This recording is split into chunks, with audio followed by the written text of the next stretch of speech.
अस्सलाम वालेकुम, मैं हूं मरियम नवाज़ और आज सुप्रीम कोर्ट में चीफ़ जस्टिस काजी फ़ाइज़ ईसा को चीफ़ जस्टिस बने 58 रोज़ मुकम्मल हो चुके हैं और इन 58 रोज़ के अंदर एक वाक़या बड़े तसलसल के साथ कमरा अदालत नंबर 1 में हम देखते रहे और वो ये है कि वकला को काफ़ी डांट डपट का सामना करना पड़ता है और इस डांट डपट की बहुत सी वजूहात हैं जो आपके सामने रखूँगी और उसके साथ उस डांट डपट के नतीजे में जो वकला को फ़ेस करना पड़ता है वो भी आपके सामने रखूँगी। वकला में काफ़ी इस चीज़ पर तशवीश भी है, लेकिन कुछ लोग इस बात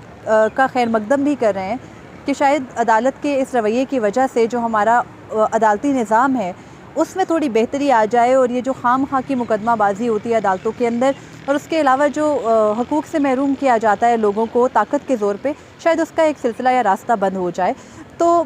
अदालत उस्मा में आज एक केस था जो कि पंजाब हुकूमत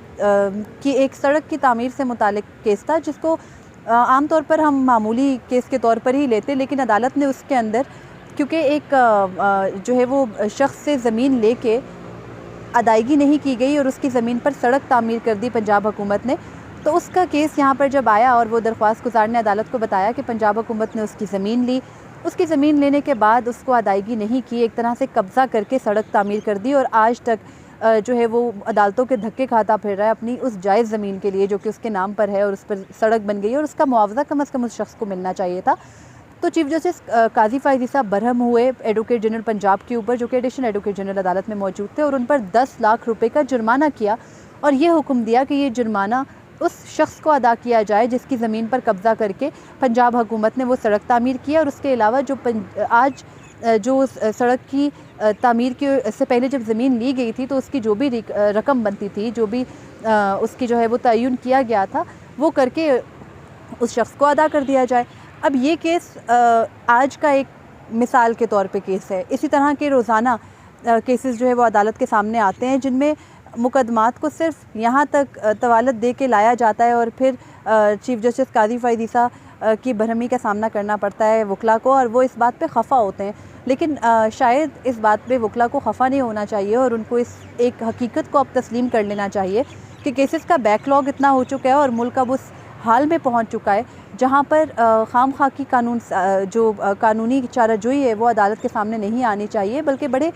अहम जो है वो चीदा मसाइल अदालत के सामने मौजूद है जिनको कि मुकर्रर होकर सुनना है। लेकिन अवामी वक्त और अवामी नोयत के केसेस को जब अदालत मुकर्रर करती है और उनमें वकला या तो तैयारी के साथ नहीं आते या फिर अगर तैयारी के साथ आते हैं तो वो टोटली गैर ज़रूरी मुकदमात होते हैं और उस पर अदालत की बरहमी का सामना करते हैं।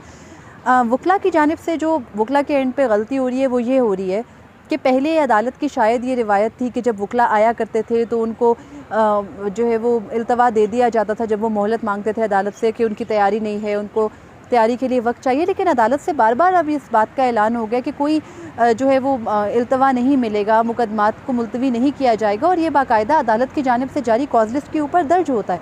फिर भी वकला जब अदालत में आके बग़ैर किसी जो है वो ठोस बुनियाद के अदालत से इल्तवा मांगते हैं तो वो उनको नहीं दिया जाता और जुर्माने का सामना करना पड़ता है वकला को, जिस बात पे आई थिंक खफा तो नहीं होना चाहिए उनको। फिर दूसरी जो एक वजह है वो ये है कि पहले ये होता था और वैसे भी इस मुल्क में जिस वजह से अदालती निज़ाम और ओवरऑल निज़ाम काफ़ी तबाही की तरफ जा रहा है वो ये है कि एक मुकदमा है जिसको कि ट्रायल कोर्ट पहले सालों लगा के डिसाइड करता है। जब ट्रायल कोर्ट से उसका फ़ैसला आ जाता है जो कि बुनियादी किसी भी केस का फ़ैसला होता है, उसके बाद वो उससे अगले फ़ोरम पे हाई कोर्ट जाते हैं, फिर वो हाई कोर्ट से होता हुआ सुप्रीम कोर्ट आता है। इस दौरान अगर कोई बंदा हक पर भी है, कोई साइल जिसकी कि दादरसी ट्रायल कोर्ट ने कर दी है, लेकिन उसको फिर भी ज़बरदस्ती, क्योंकि दूसरी साइड को अभी कानून की हुक्मरानी पे इतना यकीन नहीं है, तो वो जब तक उस शख्स को घसीटेगी सुप्रीम कोर्ट तक, तब तक वो शख्स उसके साथ घिसटता चला आएगा और फिर सुप्रीम कोर्ट में आके पता नहीं वो 54,000-55,000 केसेस के बैकलॉग में वो केस कब मुकर्रर होगा और फिर उसकी सुनवाई होगी और फिर वो शख्स इंसाफ उसको मिलेगा या नहीं मिलेगा, इस बात का भी उसको यकीन नहीं होता था। अब ये सिलसिला भी काफ़ी हद तक रुक गया है। अदालत के सामने जब हाई कोर्ट के ऑर्डर्स होते हैं, ट्रायल कोर्ट के ऑर्डर्स होते हैं, उनको पढ़ा जाता है, देखा जाता है और वकीलों को इस बात पर भी जो है वो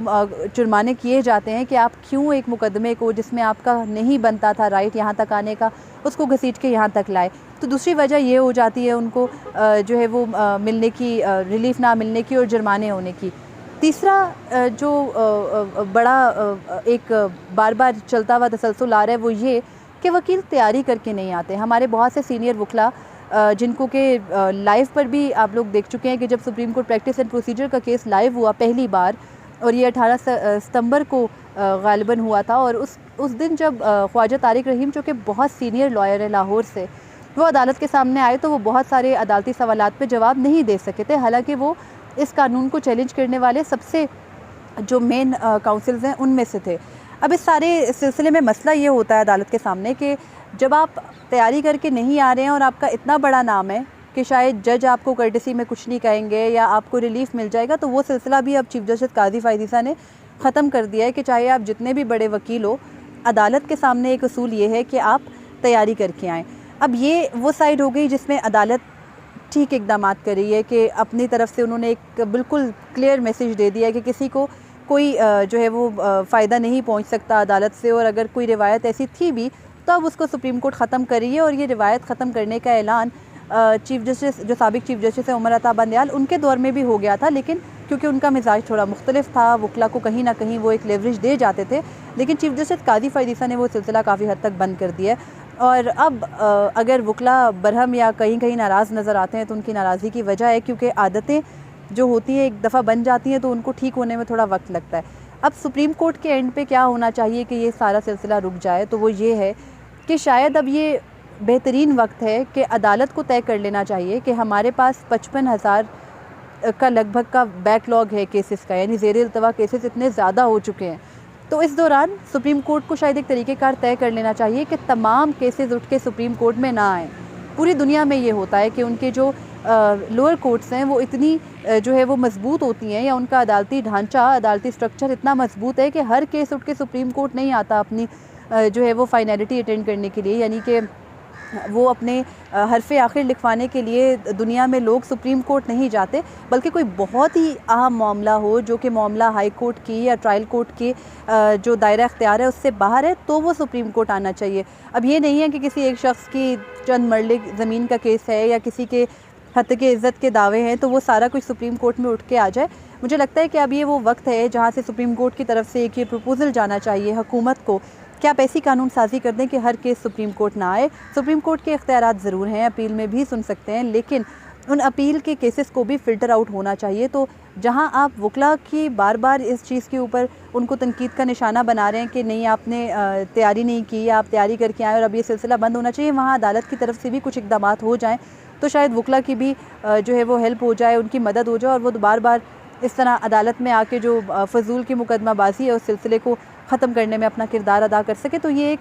दोनों तरफ से की जाने वाली एक्टिविटी है, एक तरफ से नहीं हो सकती। और मुझे ये लगता है कि जहाँ बहुत सारी खुशाइन चीज़ें इर्द गिर्द हो ही रही हैं, वहाँ अदालतों को और अदालतों से मुताल्लिक़ कवानीन को वज़े करके बनाना चाहिए, और तमाम लोगों को एक लाउड एंड क्लियर मैसेज जाना चाहिए कि आप हर तरह का मुकदमा सुप्रीम कोर्ट में नहीं ला सकते, और सुप्रीम कोर्ट से एक दफ़ा हुक्म आ जाने के बाद उस हुक्म की हुकुम अदूली मुमकिन नहीं होगी। आज के लिए बस इतना ही, इजाज़त दीजिए, अल्लाह हाफ़िज़।